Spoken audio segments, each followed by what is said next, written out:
If someone has ever told you that there are stages to grief and you just need to move through them, I need you to watch this video, because that advice, however well-meaning, might be doing more harm than good.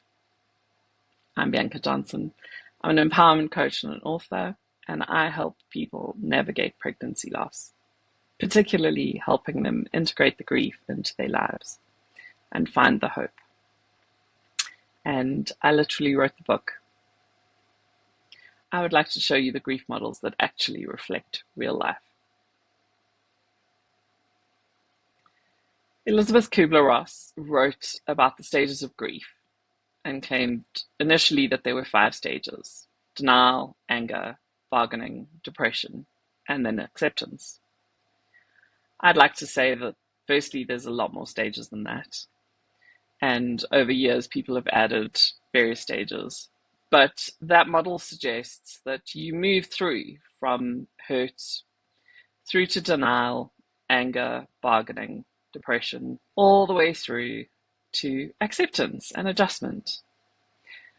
The interesting thing that a lot of people don't talk about is that that was never meant for processing grief for people who had already lost someone. It was a model that was designed for people who had been terminally diagnosed, and it was the stages that they went through accepting their terminal diagnosis. In real life,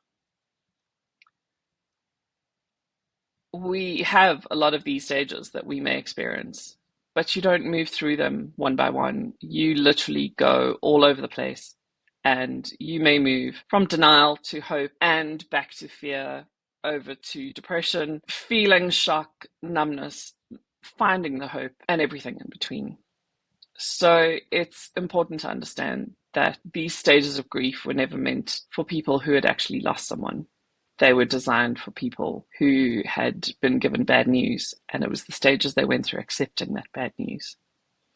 If anyone ever tells you that, you can now tell them that no, that's not how things work.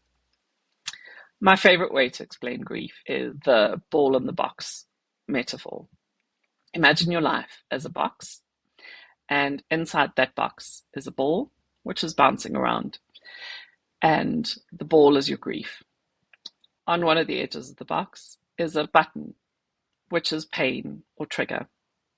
And as the ball bounces around in the box, it moves really quickly. When you are in new grief, it is bouncing very erratically. There is a lot of energy in that ball, and it is bouncing around and hitting into that pain button on a fairly regular basis. And that is why when you're in early grief, it is really difficult to find the joy and find the hope, because there are so many triggers and there are so many things that are bringing about pain while you're in the early stages of grief. As you begin to integrate your grief, the ball moves a little more slowly. It's not as erratic. The energy has left the ball, and although you are still processing your grief, and no one is suggesting that your grief is gone, you have triggers far fewer times. But, and this is the thing that a lot of people forget, even years later, that grief ball is still bouncing in that box, and it's still possibly going to hit a trigger. And I want you to know that even if you were triggered years later, whether it is a handful of years or 20 years or 50 years later, that is not regression. That is how grief works. Grief is part of who we are, and every once in a while, something is going to trigger that. The next model that I have is from Lois Tonkin, who suggested it in 1996. And people tend to think that grief over time shrinks. And so we start off that if we think of our lives as a jar, and the grief takes up space in the jar, and the idea is that over time the grief shrinks.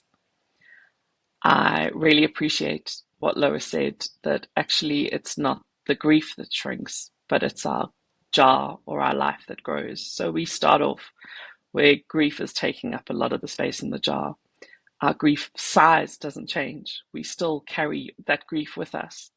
Our jar just grows bigger and the grief feels like it's taking up less space.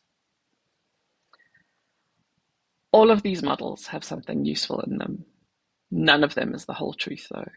What they all agree on is this: grief is not a problem to be solved. It's not a journey with a fixed destination. The way you're doing it, whatever that looks like today, is exactly right, because you're still here and that counts for everything. I had a wonderful opportunity where I was chatting to the funeral director while we were preparing for my mother-in-law's funeral last year. He was wanting to explain the stages of grief to me, and I kind of said to him, I literally wrote the book on this.